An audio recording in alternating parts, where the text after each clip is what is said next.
Assalamualaikum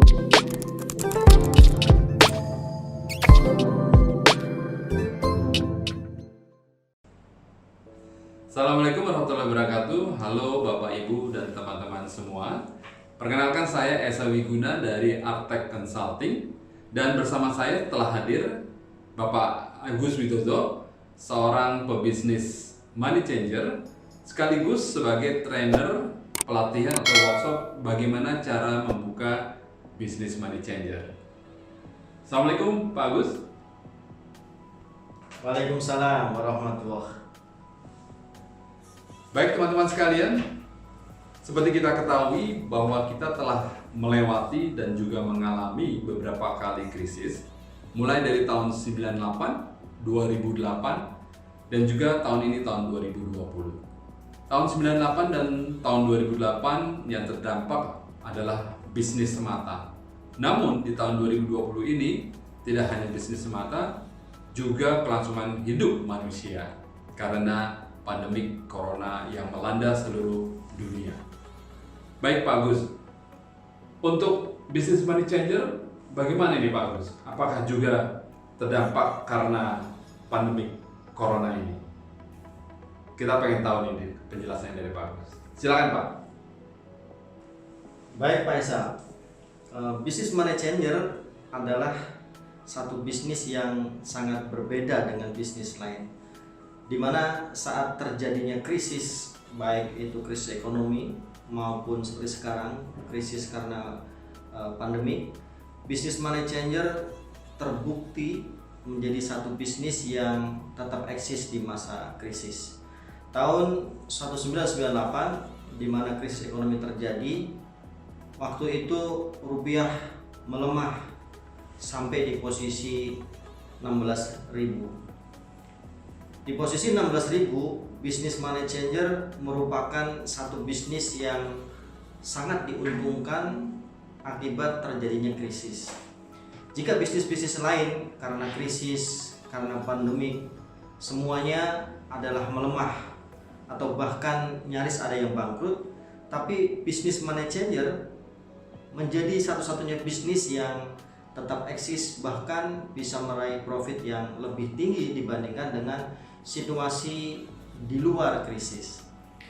Nah, bagi teman-teman semuanya, Bapak Ibu sekalian, bisnis money changer bisa menjadi satu alternatif bagi kita untuk membangun usaha di mana bisnis-bisnis yang lain terjadi penurunan profit atau keuntungan, tapi bisnis money changer menjadi bisnis yang grow atau profitnya naik. Nah, kita ambil contoh lagi selain peristiwa krisis ekonomi tahun 1998, bisnis money changer juga mengalami puncak kesuksesan atau bisa kita katakan menjadi satu momen yang sangat bagus, yaitu saat terjadinya bom di WTC pada 11 September tahun 2001.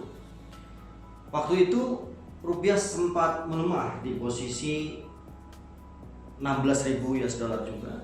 Kemudian semua bisnis money changer hampir meraih keuntungan yang luar biasa. Jadi satu peristiwa ke peristiwa berikutnya, satu krisis ke krisis berikutnya, bahkan saat sekarang ini terjadi pandemi di tahun 2020, bisnis money changer tetap eksis, tetap menguntungkan, di mana bisnis-bisnis lain tidak bisa berjalan sebagaimana mestinya. Bisnis money changer menjadi satu-satunya bisnis atau mungkin salah satu bisnis yang tetap eksis. Maka dari itu, saya selaku pemilik bisnis money changer atau orang yang berpengalaman di bisnis money changer yang kurang lebih 23 tahun, saya mengajak kepada teman-teman semuanya, Bapak Ibu sekalian, bisa membuka bisnis money changer menjadi salah satu alternatif bisnis yang Bapak Ibu sekarang miliki, di mana bisnis money changer ini kita persiapkan sebagai bisnis yang abnormal. Jadi saat berjalan normal kita bisa memiliki bisnis yang tetap menguntungkan, tapi di saat abnormal kita juga tetap memiliki bisnis yang jauh lebih menguntungkan. Nah, ini menjadi satu hal yang harus kita persiapkan dari sekarang, sehingga pada saat terjadi krisis kita tetap eksis, kita tetap bisa meraih keuntungan. Nah, begitu Pak Esa kira-kira. Sehingga Bapak Ibu sekalian, kita ada satu training pelatihan Business Money Changer yang Bapak Ibu sekalian bisa ikuti melalui Artek Consulting yang kita adakan setiap 1 bulan 2 kali training Pak. Mudah-mudahan itu bisa membantu Bapak Ibu sekalian, teman-teman semuanya yang ingin berbisnis money changer. Begitu Pak Esa. Wah, ini menarik sekali nih. Timbul pasti pertanyaan-pertanyaan dari para teman-teman yang ada. Bisnisnya ini tahan terhadap krisis, namun kok di tengah krisis seperti ini bahkan bisa mendatangkan hasil atau margin yang banyak. Bagaimana caranya tuh Pak? Atau bagaimana datangnya tuh margin tersebut atau keuntungan tersebut? Nah, oke Pak Esa. Begini ya, untuk bisnis money changer ini memang bisnis yang sejatinya diuntungkan dengan terjadinya suatu peristiwa yang signifikan.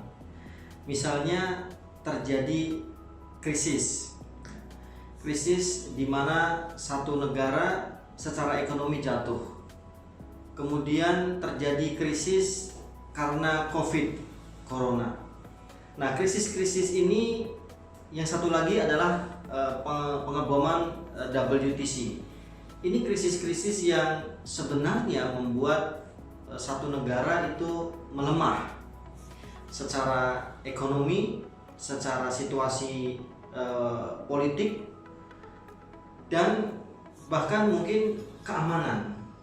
Tapi bisnis money changer ini dengan adanya situasi ekonomi yang tidak menentu, yang terjadinya krisis, yang membuat satu kondisi keadaan negara misalnya chaos, tidak aman, justru money changer itu mengalami satu peningkatan keuntungan Pak.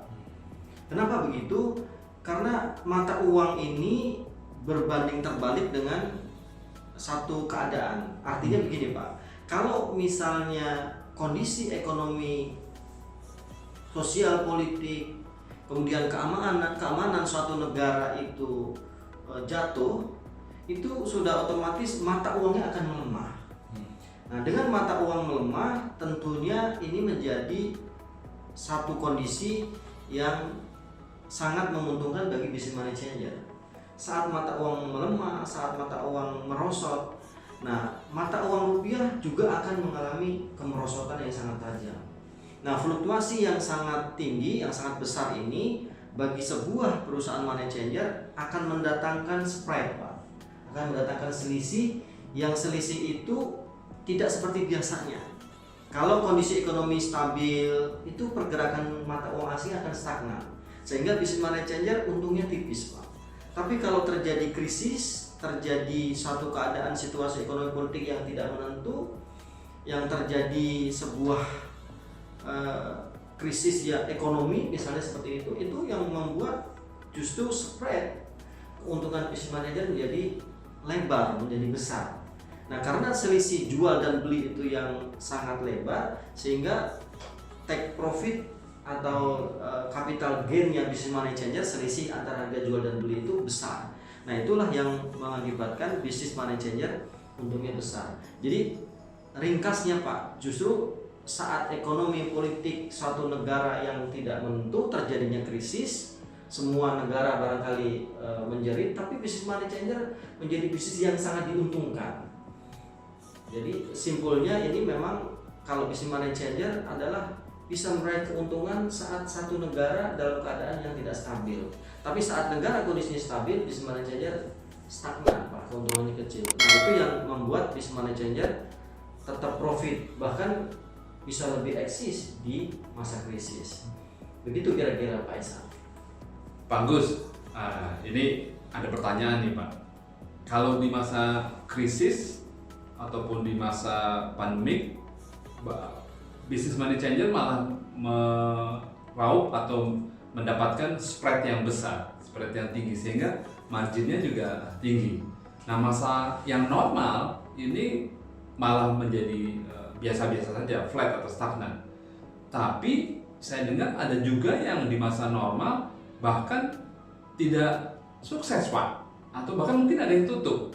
Nah, bagaimana sih Pak supaya kita tetap eksis? Nah, kita butuh kunci-kunci atau jawaban bagaimana tetap sukses membuka bisnis money changer selamanya, Pak. Oke, Pak Esa. Jadi kalau bisnis money changer ini di saat krisis kita untungnya besar, ya. Kemudian di saat normal tadi saya sampaikan untungnya stagnan. Ya, kadang ada bagus, kadang normal, kadang tipis, kadang besar gitu. Nah, kenapa seperti itu? Karena di bisnis money changer ini saat kita terjadi krisis, tadi sudah kita sampaikan, sudah kita sepakati bahwa saat krisis itu mata uang suatu negara melemah.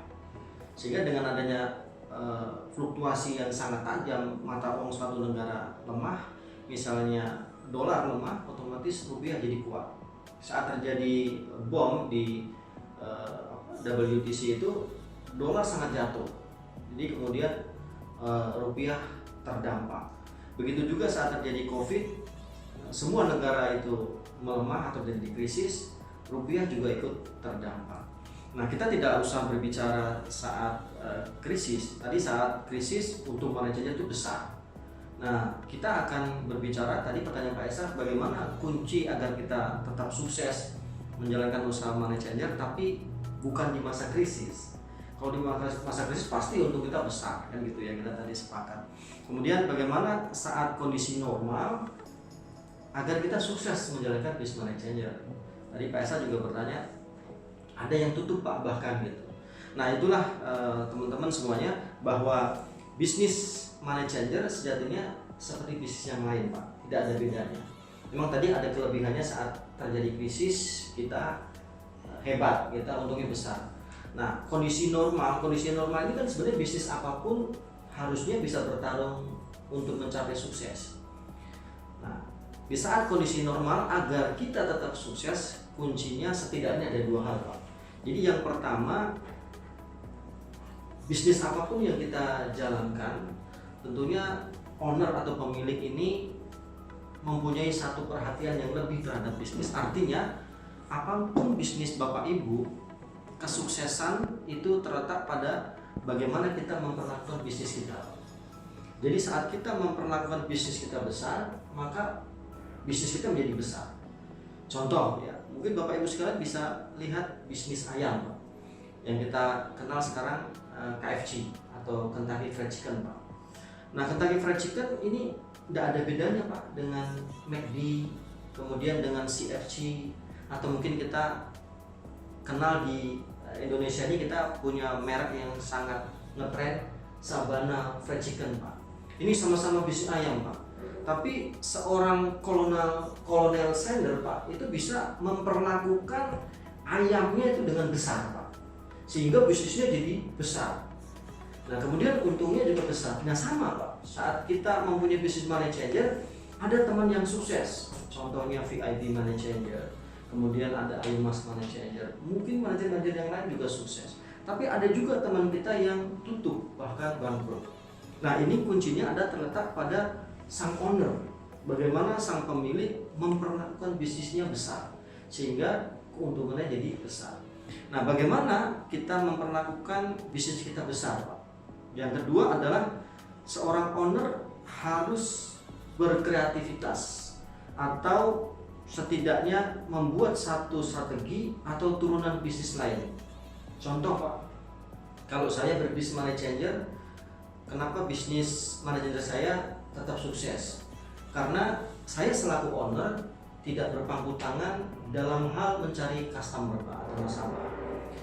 Selain bisnis money changer, saya topang bisnis saya dengan travel umroh dan haji. Nah, maksudnya apa Pak? Maksudnya customer atau pelanggan money changer ini saya bisa dapatkan dari bisnis travel umroh haji. Saya bisa bekerja sama dengan perusahaan-perusahaan yang memang membutuhkan penukaran mata uang asing.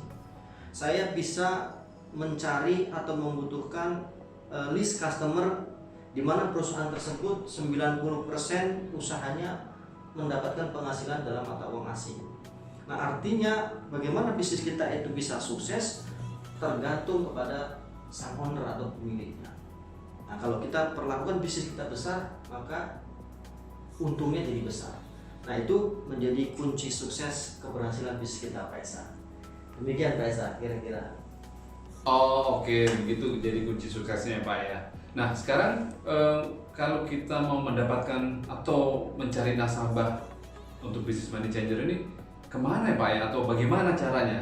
Namun terus kemudian kalau kita sudah mendapatkan nasabah dan kita mendapatkan mata uang asing yang berlebih, itu dolar lah, Australian dollar, macam-macam. Nah, itu gimana cara kalau kita supply-nya banyak, melemparnya kemana Pak? Jualnya kemana nih Pak? Oke, bisa dijelaskan Pak? Oke Pak Esa, ini pertanyaannya bagus sekali ya. Jadi teman-teman semuanya, Bapak Ibu sekalian, siapa yang menjadi nasabah money changer atau bagaimana money changer bisa mendapatkan data-data nasabah yang membeli mata uang asing, kemudian setelah mendapat banyak mata uang asing atau dolar, kemana jualnya atau dilempar kemana, kan begitu ya. Nah, itu memang menjadi kunci sukses bisnis money changer maupun bisnis lainnya.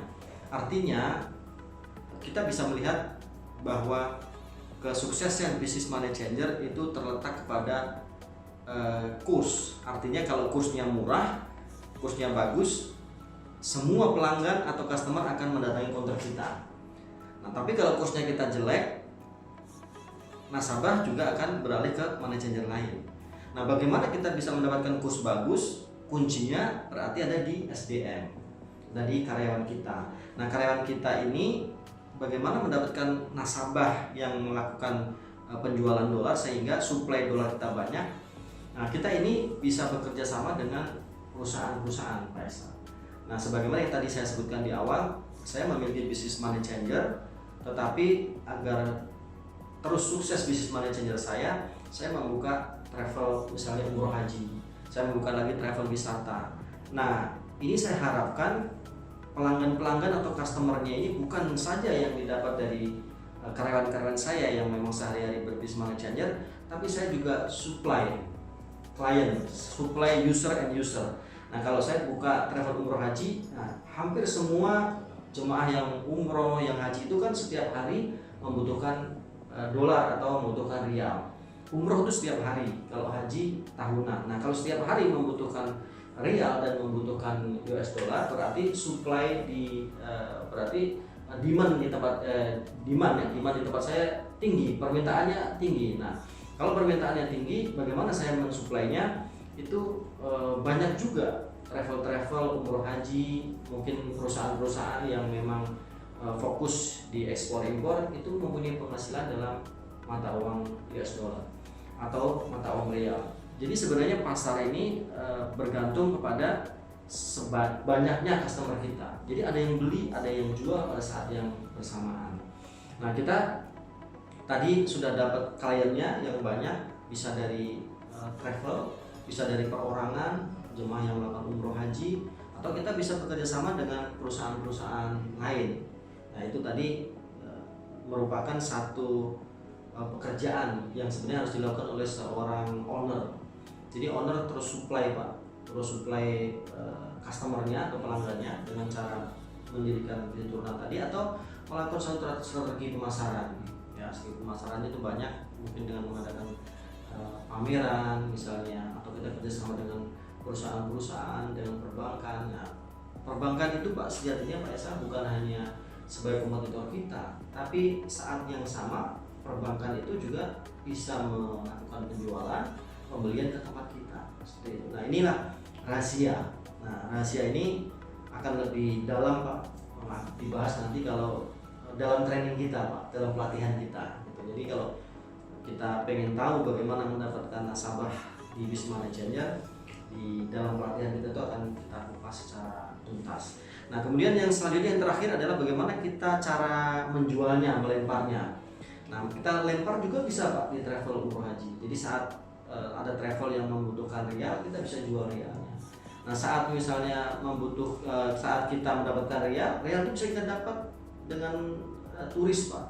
Turis dari Timur Tengah yang datang ke Indonesia, itu suplai realnya kita cukup banyak. Kemudian saat jemaah melaksanakan umroh, pulang dari umroh itu masih punya sisa real, jual lagi ke kami. Itu sehingga kami punya stok real banyak, kita jualnya itu ke customer lagi, Pak. Jadi selain ke customer, bisa ke perusahaan, bisa juga ke perbankan. Jadi di mana kita melemparnya dolar tadi itu, ya bisa ke customer lagi, perorangan, pribadi, atau ke perusahaan, bisa juga kita ke perbankan. Nah, sesungguhnya itu mudah kalau kita sudah membuka atau memiliki business money changer, maka di mana kita mendapatkan dolar atau mendapatkan rial dan kemana kita menjual dolar, itu nanti akan kita bagi rahasianya dalam pelatihan kita, Pak. Begitu ya, Pak Esa. Oke. Wah, menarik sekali Pak Agus ya. Jadi bisnis abnormal yang bisa menjawab tantangan-tantangan di masa-masa krisis. Wah, rasanya tidak sabar lagi nih kita ingin ikut trainingnya kunci sukses membuka bisnis money changer. Baik teman-teman, jangan lupa segera daftar di link yang ada di profile. Oke? Sip. Pak Agus, terima kasih banyak atas penjelasannya. Wassalamualaikum warahmatullahi wabarakatuh.